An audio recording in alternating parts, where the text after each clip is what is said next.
In a road rage situation, using your car to protect yourself is often your best answer. Today's video is brought to us in part by the generosity of LuckyGunner.com. For the best selection of name brand defensive ammunition and lightning fast shipping on bulk target ammo, head to LuckyGunner.com and thank them for being a sponsor of Active Self-Protection. Hi everyone, this is John with today's active self-protection lesson out of England. Here we're going to see an Uber driver whose car is assaulted on Christmas Day of all days. So let's watch in and then we'll see what happens and we'll come back and learn some lessons.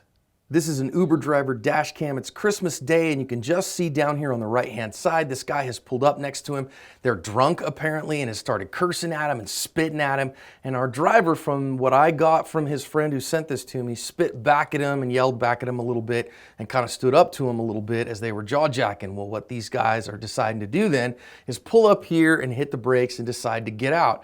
And they want to have at it with this guy. Now notice it comes over to the driver's side here. This is in England, so the cars are right side drive, and they're going to get after him now as he's trying to pull back a little bit. They're going to abuse his car. Now I don't think too many of us would be too excited about people abusing our car, so he kind of puts it in forward there and bumps into the guy, and now as they're kind of jaw jacking and giving him the business, he's going to go after him with the car a little bit. Now when he does that, more kicking in the car, and as he backs up to kind of, I'm gonna need to get away from these guys. The guy's gonna go into the trunk to get some stuff. We can probably tell this is gonna be bad juju, and indeed it is. He hands his buddy something there, like a big weight or something heavy, and he grabs like a big long pipe, hits the windshield with it twice, and now thankfully our driver is smart enough to use the little bit of space he has to get out of the danger zone on this one and protect himself, and thankfully this one's over. I want to hear from you what you would have done in this instance. Would you have waited for them to get out of the way of the car like this driver did? Or would you have floored it even if that meant running one of them over? I want to think about some significant lessons here. First of all, about the stupidity of road rage. Secondly, about your driving skills and how important it is to be able to put your car through tiny spaces. And then number 3, using your smarts to get out of the danger zone as fast as you can. All right, some significant lessons out of this one. I think the big one here is this guy pulls up again, and again, you can just see his headlight there, is to control your ego, friends. You can't get into ego battles with people. I don't know why these guys were drunk and deciding to argue, whether he was in their parking spot or whatever, but just being able to control your ego and say, hey friend, you're right, I'm sorry, let me get out of the way, is a way to avoid so many fights. De-escalate, escape, and evade. When you feel like you have to defend your ego from people you'll never see again, that's what can get you into fights like this a lot of times. So I'm not telling you to be a wimp, but I am telling you to make sure that you only fight when you absolutely have to. Now, they decide they want to get out, and you notice he's coming out of the car and coming at him aggressively. Friends, this is why your car has a reverse function. Don't play into this guy's problems, just get the heck out of there. Now, I don't have anything that says that this was a cul-de-sac or that he couldn't get out, but knowing how your exit strategy is incredibly important so that you don't have to continue to get on these guys.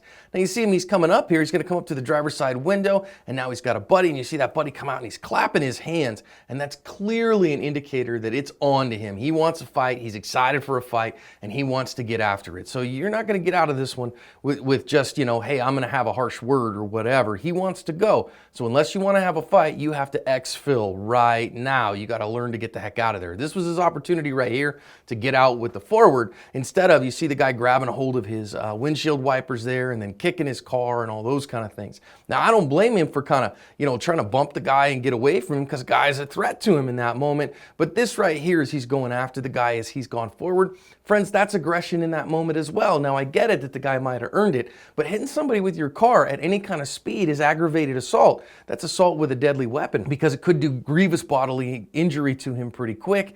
And so that makes this mutual combat. So once again, you got to know what you can do and what you can't do, and you cannot let your ego get you into fights like this. Now, as you see this guy go into the trunk, friends, nothing good is coming out of that trunk. I can't tell you enough. At that point, you have to recognize, I'm going to get the heck out of here. Now, I do think we want to think about for just a moment, if this man inside the car was armed, he obviously isn't. This is England, and they're, you know, subjects, not citizens. They're not allowed to have private arms. But, well, they are, but you get my point. They can't carry them. And man, you can't, he's not going to have that. But if you did, what would you do? Well, in this instance, you still got to get the heck out of there because you don't know what's coming in that moment. That's the smarter way, and they can't argue some mutual combat here because they've had a back and a forth. Now, once you see that big old pipe coming though, friends, you got to recognize now's the time to not mess around. But did you see his car bump there? I think he hit something as he was backing up. I think he got into a place where he couldn't back up anymore. And in that instance, with them coming with weapons, now's the time to get it in forward and go hard. Don't give them an opportunity. They will get the heck out of your way. Instead, he's going to wait here. And because he's waiting here, now his car's going to take a bunch of damage, actually endangered his life as well. But notice how much driving ability he found in that moment, and he could hit that little spot. If he'd hit that little spot the first time when he had the opportunity, could have avoided all of this. So let's learn the lessons about de-escalation, escape, and avoidance, and using our car in smart ways to cover our asp.